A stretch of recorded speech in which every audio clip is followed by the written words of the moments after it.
Il revient de vacances, il est tout bronzé. C'est Michael Texier qui vous présente l'info ce soir. Bonsoir Michael. Bonsoir Pascal. Au sommaire, les archives de la CGT Renault rejoignent les archives départementales. Et oui, le dépôt a eu lieu aujourd'hui. 56 mètres linéaires de documents qui éclairent la vie sociale et industrielle du département. Sarthe Habitat lance 40 millions d'euros de travaux cette année, mais peine à trouver les entreprises pour les réaliser après l'élection du pape François. Réaction de l'évêque du Mans, il évoque une heureuse surprise. Et puis, coiffure, maquillage, détente, le programme du Secours populaire pour ces femmes bénéficiaires aujourd'hui. Mon invité, Yves Calip, vice-président du CCAS du Mans.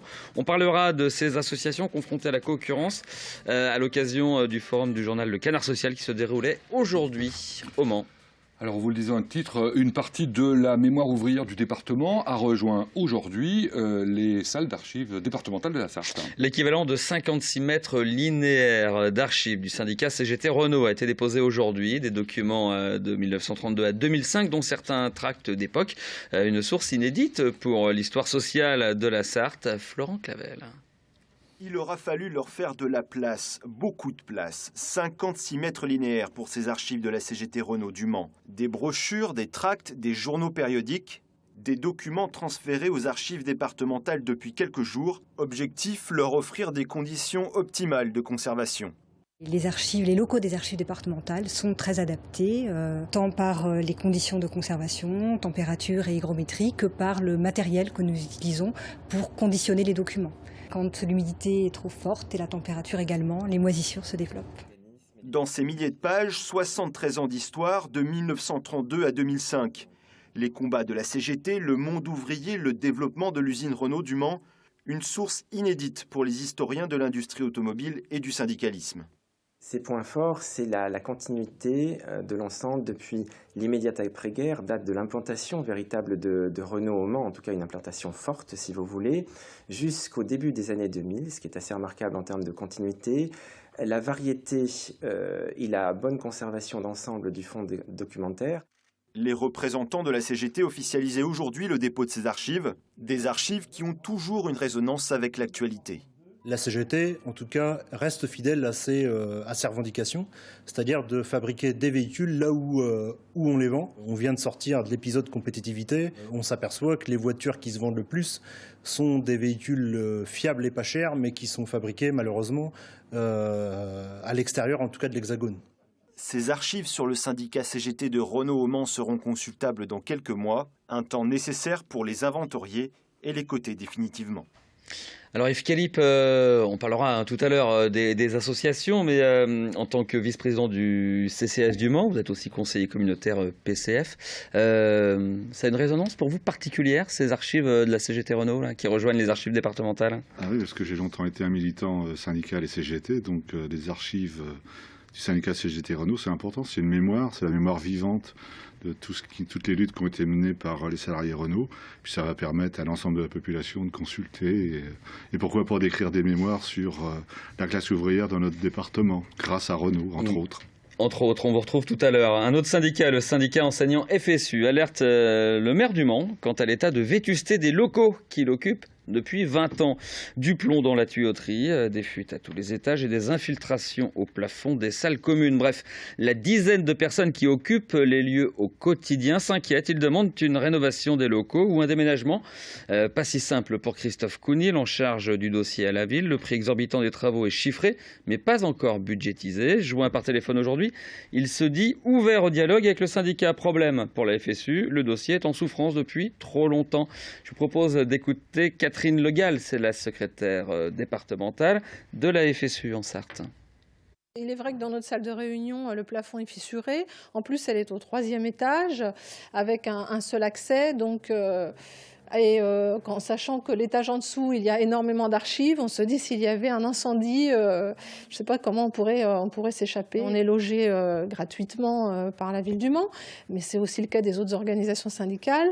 Pour autant, on n'est quand même pas logé à la même enseigne si on regarde effectivement l'état de vétusté, voire d'insalubrité dans lequel nous vivons, et voire même parfois c'est des questions de sécurité qui peuvent être mises en cause.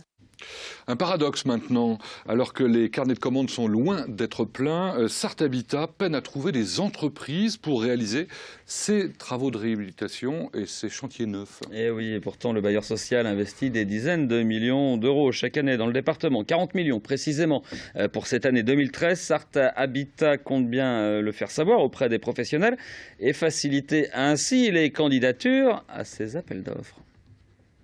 Sarthe Habitat investit beaucoup cette année et le fait savoir pour prévenir un problème récurrent, des appels d'offres restés sans réponse de la part des entreprises. Quand les entreprises ne répondent pas, eh bien les chantiers ne démarrent pas parce qu'on est contraint par des lots. Si le lot est infructueux, eh bien on relance le lot. Donc voilà, donc ça prend du temps et quelquefois on est arrivé à des situations, quelquefois on mettait 18 mois entre le moment du lancement du chantier, enfin le moment de lancement de l'appel d'offres et puis finalement le chantier qui démarrait. Donc voilà, donc plus les entreprises répondront, plus on démarrera vite.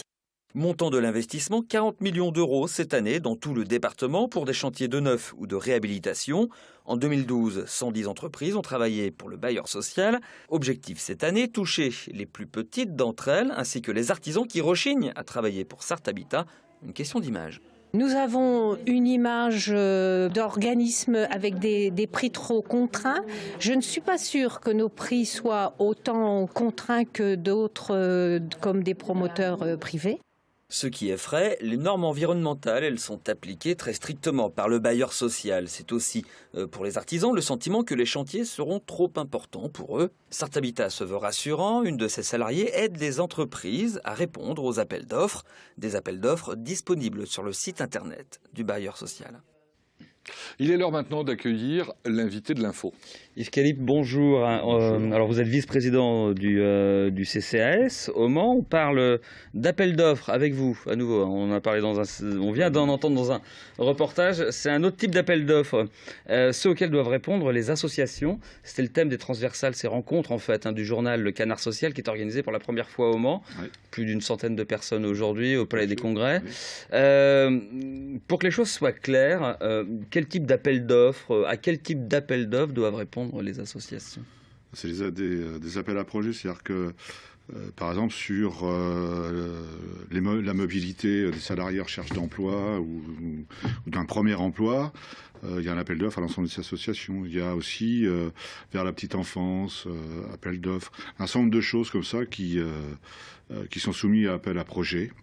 Et les associations y répondent et ça peut poser quelques soucis. Alors ça pose des soucis, mais c'est aussi une exigence de clarté dans les marchés publics, dans les fonctionnements, non, des collectivités.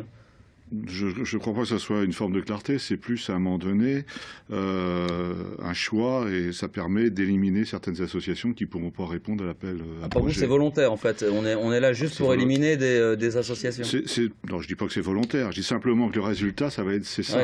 Oui. Et on a quelques exemples concrets, parce qu'en tant qu'adjoint à l'action solidaire, je suis confronté à des associations qui sont en difficulté. Et on voit bien que les appels à projets éliminent ou vont éliminer. Quelle est la conséquence donc négative de ces appels à projets pour les associations? Vous avez des associations qui travaillent ensemble sur le terrain, qui forment du partenariat, de la complémentarité. Et un jour, il y a un appel à projet, et elles deviennent concurrentes.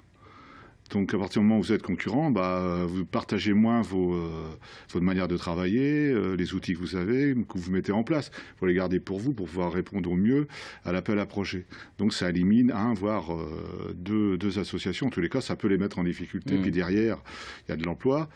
Et mettre du social en appel à projet, c'est pas une marchandise comme une autre, mais le social, c'est l'humain.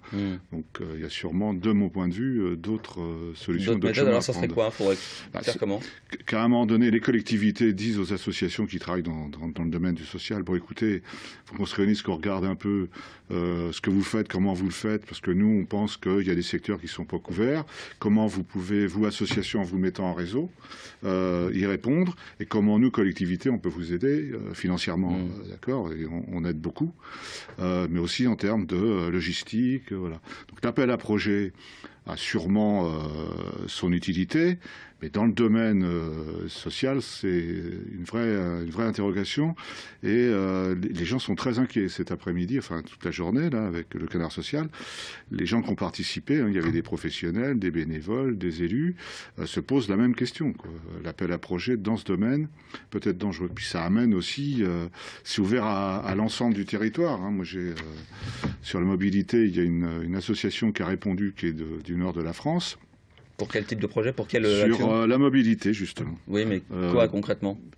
Pour permettre à des personnes d'avoir un moyen de locomotion à un moment donné pour aller ou chercher un emploi, ou enfin rencontrer un employeur, ou se mettre le pied à l'étrier dans un emploi. Donc, c'est bien. Mais le problème, c'est qu'il y a déjà l'association qui faisait ça sur notre territoire et on va en chercher très loin. Et après, ça pose un problème de financement. C'est-à-dire qu'il y a un financement qui est accordé par celui qui fait l'appel à projet, mais pas la totalité. Donc les associations retenues, elles vont se retourner vers d'autres collectivités, en particulier Le Mans Métropole et d'autres communes, ça va être comme ça, alors qu'on a les associations sur le terrain au quotidien. En tant qu'adjoint, vous le disiez, aux affaires sociales, c'est à vous de convaincre vos collègues et votre collectivité? Au niveau de ma collectivité, on n'a pas d'appel à projet dans le social. Celui qui pilote pour l'instant ces appels à projet, c'est le Conseil général. Donc voilà, après, il y a des débats, il y a des rencontres, voilà. Mais on a mis en place une structure qui s'appelle Le Mans Solidaire. Il y a 40 associations qui en sont signataires. Je pense que quand il y a un appel à projet, au moins qu'on consulte l'ensemble des associations pour voir si elles peuvent répondre, comment elles peuvent répondre, quoi. Parce que ça crée... il y a des associations qui ont disparu depuis un an et demi sur Le Mans, parce qu'il y a eu des appels à projets, qu'elles n'ont pas été retenues, ou qu'elles n'ont pas pu y répondre parce qu'il y avait trop de... comment je vais dire ça, mais il y avait un carcan. C'est-à-dire que quand on leur dit vous ne pouvez pas avoir des financements publics, en tous les cas vous ne pouvez pas être en difficulté financière, là c'est terminé. Et dans tous les domaines, social, mais aussi bien formation. Il y a une association qui faisait de la formation pour le social depuis des dizaines d'années, qui vient de disparaître. Laquelle? Ça s'appelle Chapeau, qui a disparu parce que, pas retenu sur un projet, et dans le même temps, ça crée des problèmes puisque toutes les associations, les CCAS qui travaillent dans le social, ont besoin de gens formés. Aujourd'hui, il y avait des formations qui existaient et qui ne vont plus exister, en tous les cas, pas de la même manière en tous les cas. Yves Calic, merci beaucoup d'avoir évoqué cette question sur notre plateau. Merci beaucoup. L'évêque du Mans s'est exprimé d'Épeautront-Minet ce matin donc sur l'élection du pape François. Un nouveau pape surprise pour lui aussi, qui avait une fois déjà entendu parler des qualités du cardinal argentin. La simplicité, l'humilité, la proximité avec les pauvres, extrait de l'entretien accordé par Monseigneur Le Sceau ce matin. À l'évêché du Mans, l'élection du pape François a été suivie de près hier et comme pour les catholiques du monde entier. Je pense que là, c'est une surprise, mais beaucoup attendaient une surprise sans savoir laquelle ça serait. Et si j'étais de cela, je m'en réjouis. Premier motif de réjouissance, l'attitude du nouveau pape qui fait prier l'Assemblée sur la place Saint-Pierre. Je pense que c'est un homme d'une grande qualité intellectuelle et aussi un spirituel, un homme de prière. Il a fait prier les gens.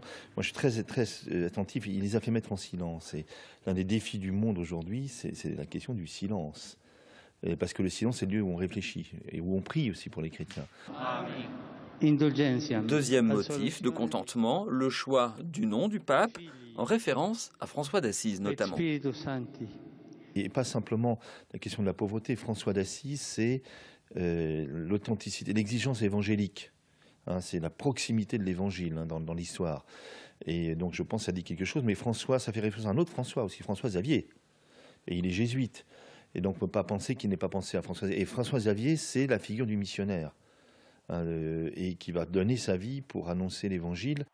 Humble et simple, le cardinal Bergoglio est méconnu de ce côté-ci de l'Atlantique, mais l'évêque du Mans avait entendu parler de ses qualités lors d'un récent voyage à Rome. Je me souviens simplement d'une conversation de table avec d'autres évêques qui m'avaient parlé de lui, non pas comme un futur pape, mais faisant l'éloge un peu de la figure, à la fois de sa mode de vie, sa dynamique missionnaire, sa proximité des pauvres. Et de fait, c'est ce qui ressort de tout ce que j'entends moi-même depuis hier soir. Premier américain, premier jésuite à accéder à cette fonction, François 266e pape, sera-t-il moderne ou traditionnaliste? Pour l'évêque du Mans, la question ne se pose pas, il sera forcément un peu des deux.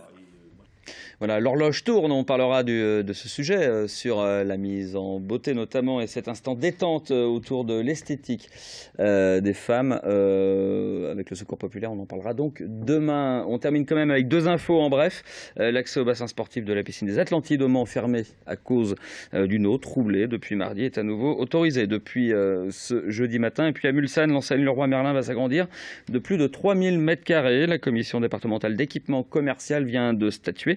Ce qui portera la surface du magasin de bricolage à près de 17 000 m². 20 emplois seront créés. Merci Michael, c'est ainsi que se termine l'info. Dans un instant, l'actu vue par les entrepreneurs.